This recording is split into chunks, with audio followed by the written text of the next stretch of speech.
Welcome back to the Peach Teach English podcast. I'm Frankie Mesmer, your host. And if you are an intermediate level English learner trying to reach the advanced level, you're in the right place today. Because we're going to be looking at 7 habits that you can add into your week to help you achieve English fluency. Have you ever felt like you just don't have enough vocabulary?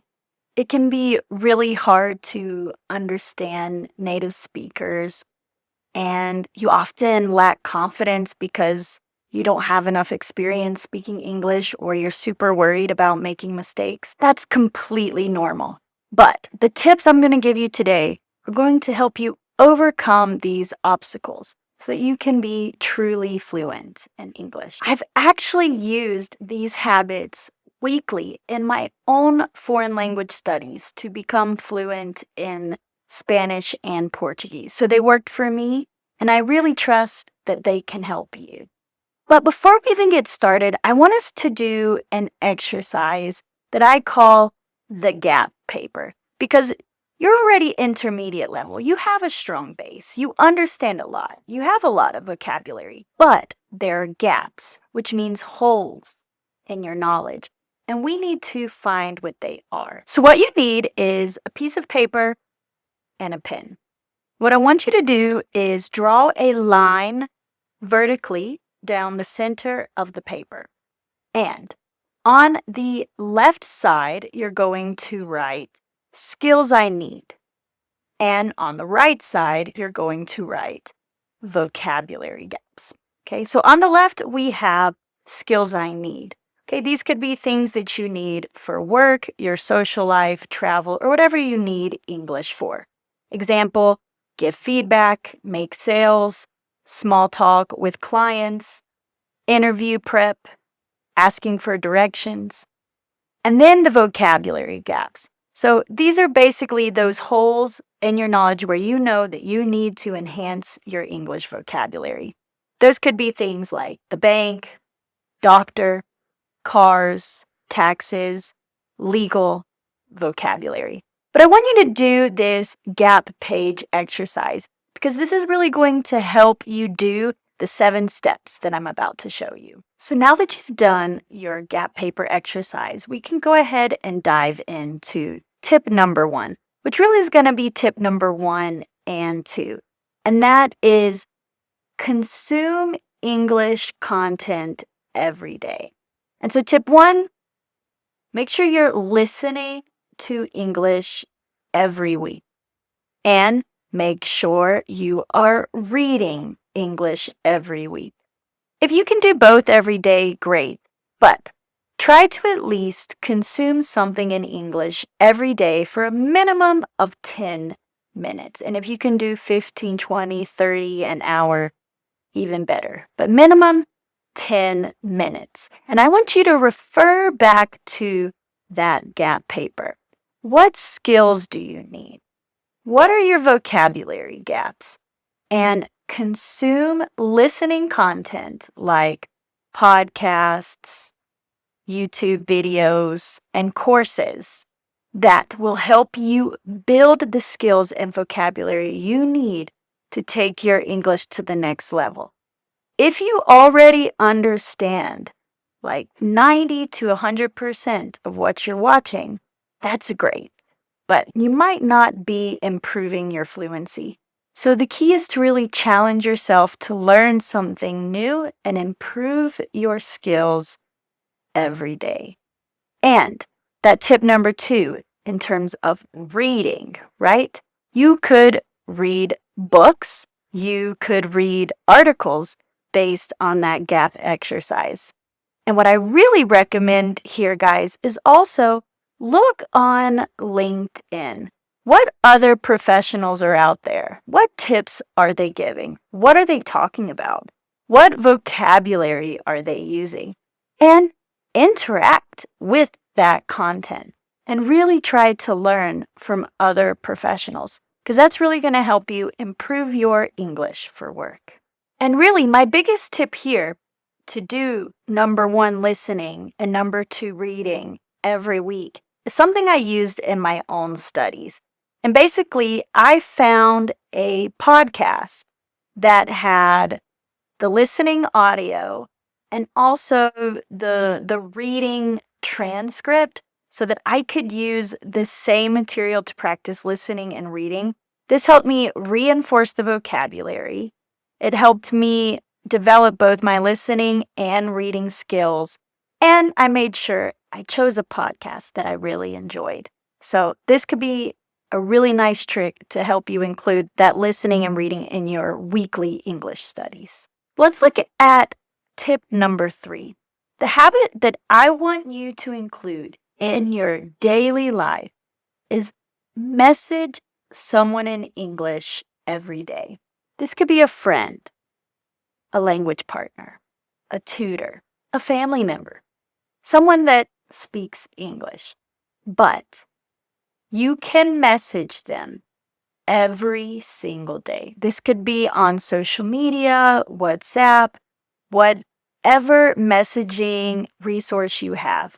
The idea is to talk to someone every day, communicate with someone every day. This will help you develop your writing skills, your reading skills.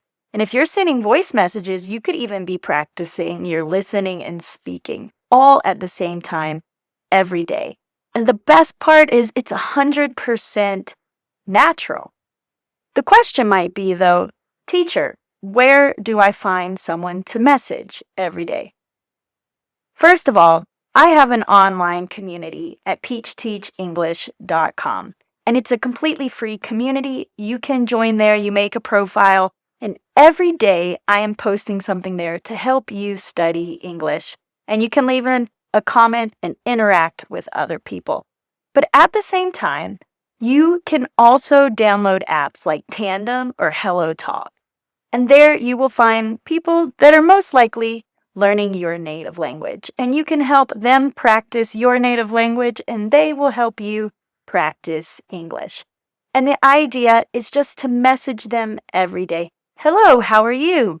How was your weekend? What are you working on this week? Have small talk and grow your vocabulary. Be intentional. The skills you need to build, do that with your language partner, tutor, or friend. But it's simple. Message someone every day. And even better, you can message multiple people every day. And so, guys, number 4, and this is probably one of the most important things if you really want to build your fluency. Because reality is, you cannot be fluent in English if you never practice speaking the language. Now, I recommended apps like HelloTalk, Tandem, and there are a lot of online platforms where you can practice speaking English. I highly recommend doing it with a tutor like me because we are qualified and experts in helping you in terms of grammar, correcting your mistakes, and we can explain these things to you. But at the end of the day, as long as you are practicing speaking and receiving feedback on those mistakes, you can become more fluent. And my big tip here is at least practice speaking English with someone once a week. That's what I did in my own studies, and I was able to develop quite a high level in the languages I've studied, just speaking with someone like once or twice a week. So, if you would like to practice with me as your tutor, you can go to peachteachenglish.com and schedule one free consultation. We will identify your level, talk about your goals, and create the best plan for you to help you achieve English fluency. Let's go ahead and look at tip number 5, which is writing in English. Minimum, at least write in English once a week. And doing that exercise of messaging a partner every day, you're already going to be writing. But we should be more intentional with our writing skills because having good writing skills is part of being fluent in English. And so what I recommend is at least once a week, sitting down and writing minimum 1 page in English. You could just write down what's ever in your head to help you think naturally in English, or you could go off of a writing prompt. But the idea is to challenge yourself to write at least one page in English every week. So, tip number 6, and remembering that gap page exercise. This is really helpful so that you can see that you are starting to fill those gaps. So, what do you need? An English notebook. Keep an English notebook. Okay. This will help you measure your progress because sometimes when we're at intermediate level, we feel like we have plateaued. We are not increasing our skills. So, when you have this notebook, you can go back and be like, wow, look at everything I've learned and realize you're not actually at a plateau. So, what are you going to do with this notebook? You're going to write down any new vocabulary that you learn from those listening exercises, from those reading exercises, from those conversations through messaging on LinkedIn, with your tutor, but you're going to write down all those new words here in the notebook. Okay? And you're not only going to do that, you're going to review it. Okay? At least once a week. You need to go back and review all of the new things you learned. Because what good is all this new knowledge if it doesn't become part of your long-term knowledge? So, what I recommend is actually trying to use that in your writing exercises when you're having conversations with your tutor or your language partners. Try to make examples. Try to think with these new words. This is how you're really going to become advanced in English and reach that fluency that you are striving for. And tip number 7, which is probably the most important one, and that is keeping a strong mindset. And what does that mean? First, it means trusting the process. Some people might tell you that you can become fluent in 3 or 6 months. But they're probably just trying to sell you something. Fluency takes time. Most children don't even start making full sentences until they're like 2 or 3 years old. So, what makes us think that in just 6 months we're going to be able to have all this knowledge and fluency, even in a year? That can be very hard to achieve.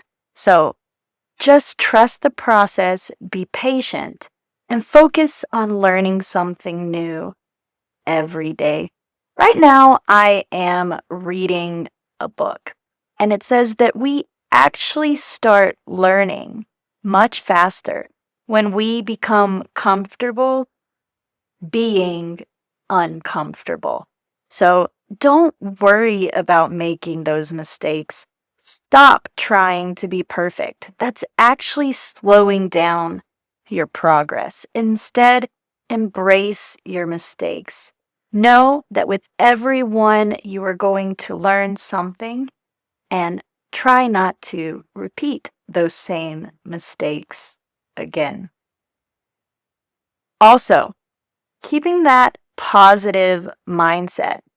The book I'm reading is also explaining that when people enjoy what they study, they enjoy what they're trying to build skills at, they are able to actually achieve expertise because they're not focused on studying. They're focused on enjoying the process, enjoying the fact that they're learning something. And so that's really the big tip here is be patient with yourself, make mistakes, and choose study methods that you enjoy. Watch videos or listen to podcasts that you like. Read books and articles that interest you. Have conversations with real people that you enjoy speaking to. Really, If you enjoy the process of learning English, you will become fluent so much faster. And please remember that fluency or learning English has no finish line. We can always learn more. You can always be more fluent. Even as a native speaker, I learned a new English word from one of my students last week in class. So, we always have more to learn. So be excited to learn new things and please follow these 7 habits. We don't have to say daily, we could say weekly habits. So remember, weekly, listen to content in English, read content in English, message someone every day, weekly, practice having an English conversation with someone. Write at least 1 page in English every week and keep that English notebook taking notes of everything that you're learning and remember to review it and keep that strong mindset. And I know that you will become fluent in English one day. Thanks so much for listening to this episode. And remember, if you would like a supportive English tutor on your journey, you can go to the description and click free consultation, and I will talk to you about how I can help you achieve English fluency and confidence in speaking English. See you in the next episode.